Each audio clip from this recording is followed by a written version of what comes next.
Now I got a friend.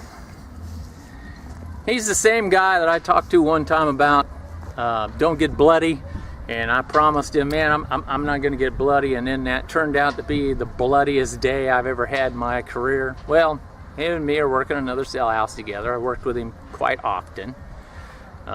His son has requested that I not tell these stories, but the father told me it's okay, just don't mention anybody's name. I said, no, I won't, not without permission. So for any of my fellow staff that's worried right now, I won't mention your name unless I personally ask you. Anyway, me and this fellow were working together, and he says, hey, come over here. And I said, oh man, I'm busy. What? He says, I mean, come on over here right now, come quick. And I thought, oh, that means something when he says that. So I go over there, and he says, look down that range, and what do you see? And I saw these two inmates hugging, like in the middle of the range. They're hugging, like really hugging, and then they appear to be slow dancing. And I said, wow, that's something. What do you think they're doing? I said, surely two inmates ain't slow dancing in the middle of the range. That's pretty bizarre for where we're at. And he said, no, I think they're fighting. I said, well, what makes you think that? He goes, well, I never seen anybody dance before, but I have seen them fight. And I said, well, you got a point. So we stood there for a couple of minutes, and we watched them and kind of hemmed and hawed on what they were doing. And I said, I tell you what, we're going to try this experiment. I'm going to tell them to knock it off. And if they don't knock it off, then they disobeyed my order, and we can charge them with a violation of the rules. And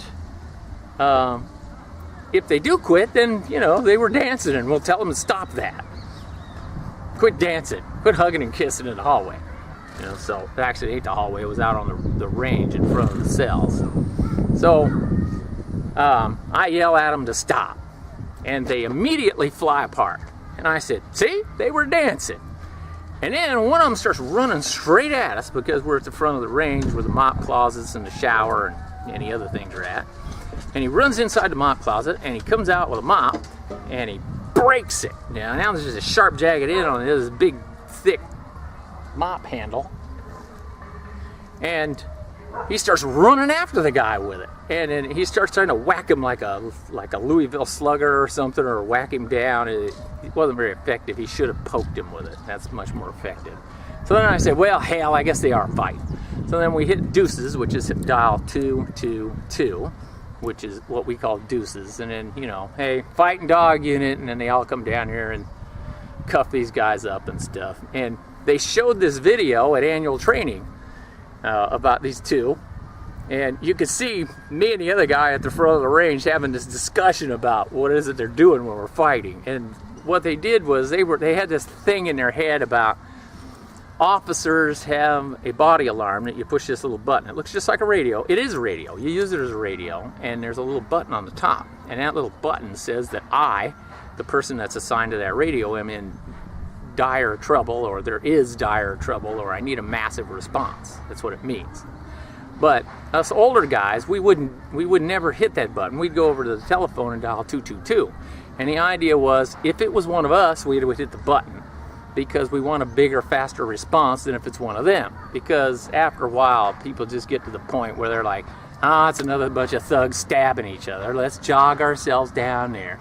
But if it's, hey, my buddy John Smith or Mary Jane nobody is getting injured because they hit a body alarm, hell, I'm going to run fast. It's one of us.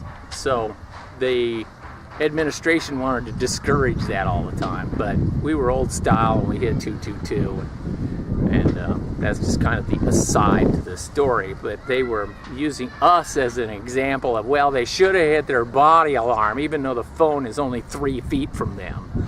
And it's like, yeah, they're always concerned about the inmates but never us. And some idiot over here running his mouth at me. So anyway, that's that story.